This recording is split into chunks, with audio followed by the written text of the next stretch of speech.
भावानो, मला पण नाही वाटलं एवढे छान असे एअर फ्रायरमध्ये दहीवडे बनू शकतील. चला तर मग उडदाची डाळ घेतलेली आहे आपण, त्याला 5 ते 7 तास आपण त्याला छान असं भिजू घातलं. त्यानंतर मिक्सरमधून छान असं ग्राइंड करून त्यामध्ये मीठ टाकून आणि थोडीशी ग्रीन चिली टाकून छान असे वड्याचं बॅटर बनवून आता आपण राऊंड असे वडे बनवत आहोत.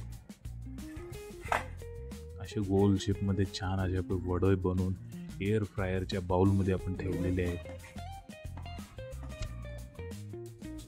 त्यानंतर आपण आता एअर फ्रायर प्रीहीट करून घेतलेला आहे 4 ते 5 मिनिटासाठी.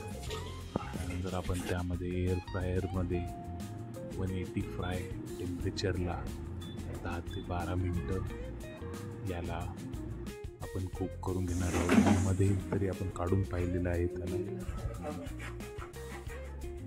त्याला छान असं आपण ऑइल लावून घेऊया.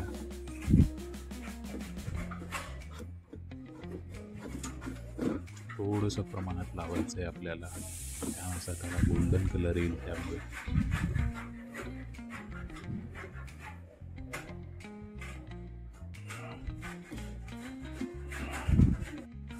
परत त्याला आपण 4 ते 5 मिनिटासाठी पुन्हा एअर फ्रायरमध्ये ठेवायचं आहे. पाहू शकतो छान असे मस्त असे क्रिस्पी उडीद डाळचे वडे तयार झालेले आहेत आणि ते आपण आता पाण्यामध्ये टाकू.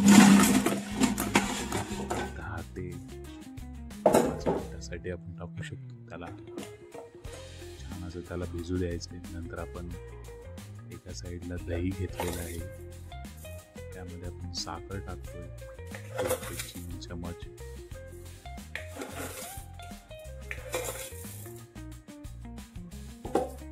आणि या दह्याला छान असं आपण फेटून घेणार आहोत मस्तपैकी असं.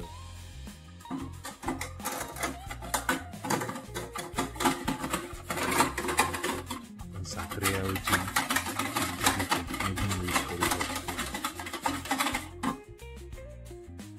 त्यानंतर आपण एक थोडंसं बाउल घेतलेला आहे, त्यामध्ये आपण आपला जो भिजवून साईडला ठेवलेला होता वडा तो टाकतो.